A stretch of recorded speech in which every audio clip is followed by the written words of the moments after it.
Hello everyone, this is PK Entertainment and we're back again, and here now we have another video review, and we're just going to quickly talk about DC in terms of films and the recently announced changes to the upcoming movies.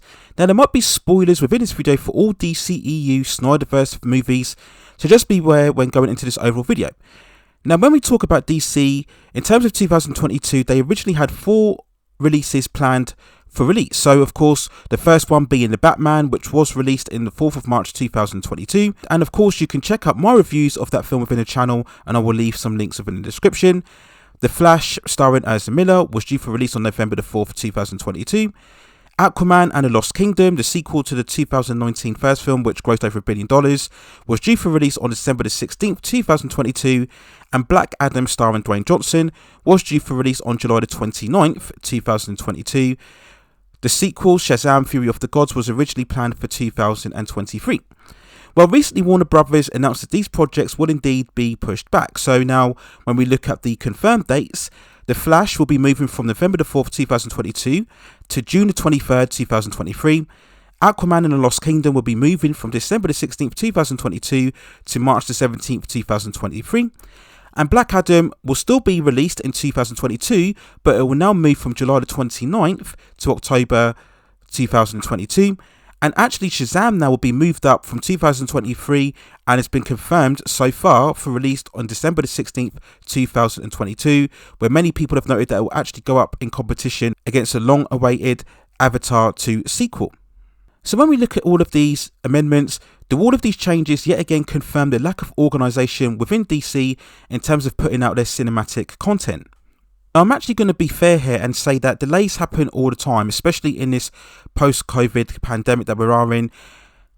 It's very commonplace now to see several big movies move back. Of course, we saw that initially during the emergence of the pandemic, and even though we are very much working our way back into some state of normalcy, we will continue to see movies getting pushed back and have their dates altered. So this is nothing new, and actually when we do a comparison, Marvel actually changed a lot of the dates for their Phase 4 slate. So originally Doctor Strange and the Multiverse of Madness was going to be released in March, and that moved to May this year. Thor Love and Thunder was going to be released in May, and that was moved to July later on this year as well. So and so on and so on. So I've covered that as well within the channel. So this is not a first time thing. You know, we're going to see this many times, I assume, later on throughout the year. But going back to DC, I think it does once again put certain doubts as to whether you can actually have any full confidence in DC as to whether they can actually get themselves together in terms of putting out or constructing, whether it be a cinematic universe or a standalone slate of movies being put out on a regular basis. And this recent announcement does no favours in terms of their perception, especially when they recently put together that 1-minute trailer, if you remember, The World Needs Heroes, where we showcased the Batman, the Flash, Black Adam and Aquaman and Lost Kingdom. So you released that trailer literally 1 month ago, and then within a space of a month you change plans. So again, for any fan that gets super excited, and it certainly seemed, certainly from a perception point of view, that DC were finally getting some semblance of a momentum in regarding putting out their cinematic films, to all of a sudden do a quick amount change like this, it just again just pours a lot of doubt and scrutiny as to where DC are heading in terms of their films. Now, of course, post the success of the Batman's opening weekend, Toby Emmerich, one of the executives at DC, did come out recently stating that they were going to focus far more on director-driven content, that they were going to emphasize a lot more on quality rather than shared universes. Now, I question that statement, because just because you have a shared universe, that doesn't necessarily mean that you're going to have any decline or increase in quality. A good film is a good film, regardless of whether it's in a shared universe or it stands alone. And of course, regarding DC, we heard similar statements like that before, and again, that contradicted very much so their recent initiatives regarding the Snyderverse, when they were very much invested in building a cinematic universe. But just going back to this amended schedule here, again, we have to be fair, this doesn't mean that these projects are completely written off.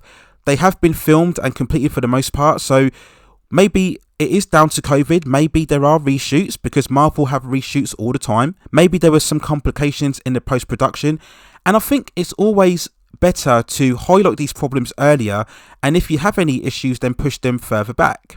We all saw the disaster, of course, when the Joss Whedon Justice League movie was severely rushed just so that the certain Warner Brothers executives could get their bonus incentives.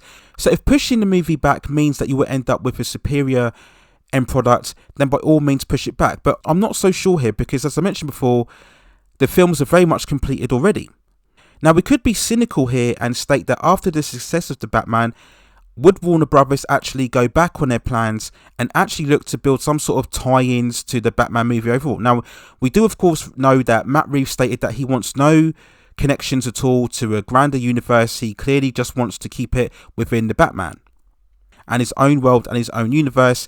Very much like Christopher Nolan, he wants to stay rooted to the realistic roots that was set within that film, and he doesn't really want to get involved in all of the superpowers. But at the end of the day, the filmmakers can say what they like. It's the studios that greenlights these projects, and the bottom line is the studios cares most about what makes the most money. And if they can find some way to build a connected universe surrounding the Batman and feed off its box office success, then you best believe they're going to do it. Because at the end of the day, regardless of whatever statements are made by the executives, they, most like any other studios, they want what Marvel Cinematic Universe has. The ability to jump across multiple characters, cross over multiple genres, release movies at any given time throughout the year, and be guaranteed to make big box office. And for all the talk about making a standalone movie, we all know that majority of fans in today's climate are all about the connected universe and how one character can lead to another comic book storyline or bring about another comic book character that has yet to be realised in live action. That's just where we are now. Everybody wants everything yesterday. They want the inside scoop. They want to learn who's appearing in what movie 5 years from now, 10 years from now. That's just the nature of the beast in terms of cultural fandom and entertainment today.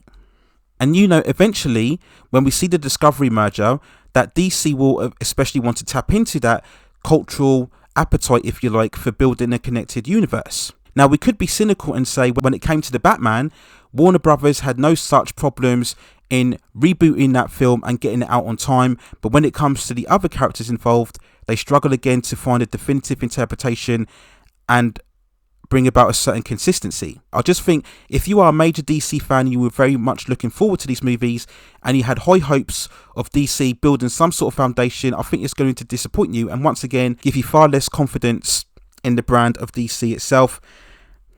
And whether you like or dislike Marvel, you can't deny that they have a firm grip in terms of sustaining their universe, and when they say they're going to do something, they're going to do it, and that in itself is one of the big reasons why they continue to be successful 10 years plus after they originally started their own cinematic universe. And for me personally, I just wish DC would have the same amount of organisation. I've stated multiple times, if you take these iconic characters and get them right on the big screen with the same care and attention, it would surpass the MCU, and I'm still convinced of that. But it seems that we're never going to get that scenario because DC still can't get a firm grip on these characters and build a plan that is consistent and stick to it. I've always stated that they are far more of a reactive studio when it comes to these comic book movies, but still we will wait and see what happens in terms of these overall films. So of course now the next one coming ahead for DC will indeed be Black Adam. That's the one I actually was most excited for in terms of the DC slate throughout this year. So that's still happening of course this year, so hopefully that will go on to be a success, and hopefully down the line when the other films come out due for release, they will hopefully be of a higher quality and standard as well. So here's my overall thoughts and feelings on the recently changed announced dates for the upcoming DC films. Let me know what you think in the comments below. Are you concerned about this, or do you think this is just something that happens all the time within movies and it's nothing really to get too much concerned about? Or do you think this is yet again another sign of DC really not having a clue, not getting themselves together, having no plan, no organisation, no through line, no continuity, and thus just bring about even more despair that we will never get that fully connected, vibrant, all-conquering DC cinematic universe that I think we definitely should have, and there is so much potential to be had in terms of these iconic characters. But let me know what you think in the comments below, and if indeed we get further announcements regarding the slate of DC movies, I will of course cover it within this channel. Please also hit and like the subscription and notification buttons so I can provide you with more high quality content like this in the future. But that's it for now. Take care of yourselves, stay safe distances, and I will see you very, very soon.